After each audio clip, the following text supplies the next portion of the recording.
பச்சை பயிருங்க 12 hours ஊற வச்சு முளை கட்டி எடுத்திருக்கேன். 2 கப் எடுத்து வாஷ் பண்ணி வேக வச்சு எடுத்திருக்கேங்க. இங்கே பாருங்கள், நல்லா மசிகிற அளவுக்கு ஆயிடுச்சு. இதை வந்து அரைச்சிட்டு வந்துடலாம்.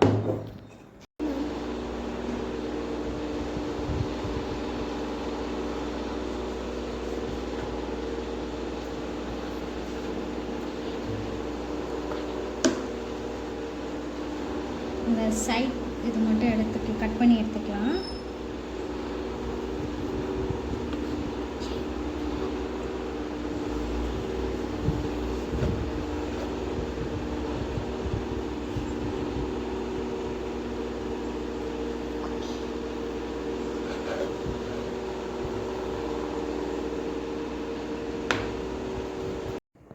இப்போ பாருங்கள், பாசிப்பருப்பு வேக வைக்கும் போதே நான் 2 உப்புக்கள் போட்டு வேக வச்சேங்க. மசிச்சு வச்சாச்சு.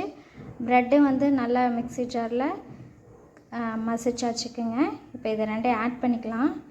கொஞ்சம் நெய் 1 ஸ்பூன் அளவு ஆட் பண்ணி, இப்போ பாருங்கள் நல்லா பிசைஞ்சு வச்சாச்சு. ஒரு 10 minutes ஆட்ட அப்படியே பிசைஞ்சு வச்சுட்டேங்க. இப்போ வந்து நம்ம எடுத்து குட்டி குட்டியாக பால் பண்ணிக்கலாம். பால் பண்ணிவிட்டு நம்ம குலோப்ஜாம் செய்கிற மாதிரி தாங்க, பொரித்து சக்கரை பாவில் போடுறதாங்க.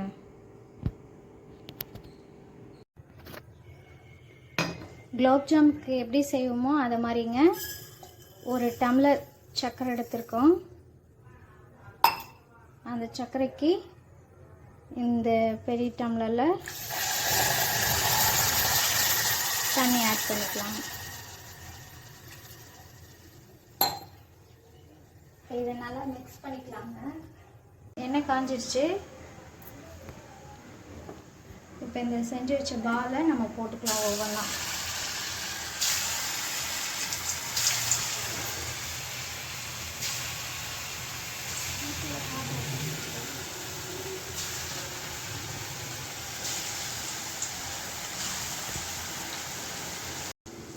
இது நம்ம ஆல்ரெடி வேக வச்சதுதாங்க. அது கலருக்காகத்தான் நம்ம ஒரு 5 minutes நல்லா வெயிட் பண்ணுறோம். அது நல்லா வெந்துடுச்சு. ப்ரௌனிஷாக வந்ததை எடுத்து நம்ம சக்கரை பாவில் போட்டுக்கலாங்க.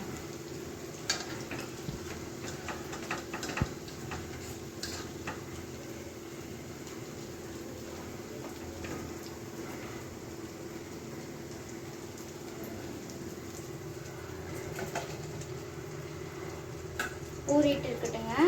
ஒரு 1 hour ஆட்ட ஊறட்டும். அப்புறம் டேஸ்ட் பண்ணி பார்க்கலாம். 1/2 hour ஊறி இருக்குங்க. ஊறி எப்படி சக்கரை பாவில் இறங்கிருக்குன்னு பார்க்கலாம். டெஸ்ட் பண்ணி பார்க்கலாம். நல்லா இறங்கியிருக்குங்க. டேஸ்ட் பண்ணி பார்க்கலாம். இங்கே டேஸ்ட் பண்ணி பாரு. சூப்பராக இருக்குமா? சூப்பராக இருக்கா? நீங்கள் உங்களுக்கும் பிடிச்சிருந்ததுன்னா லைக் பண்ணுங்கள், சப்ஸ்கிரைப் அண்ட் ஷேர் பண்ணுங்கள். பாய் பாய்.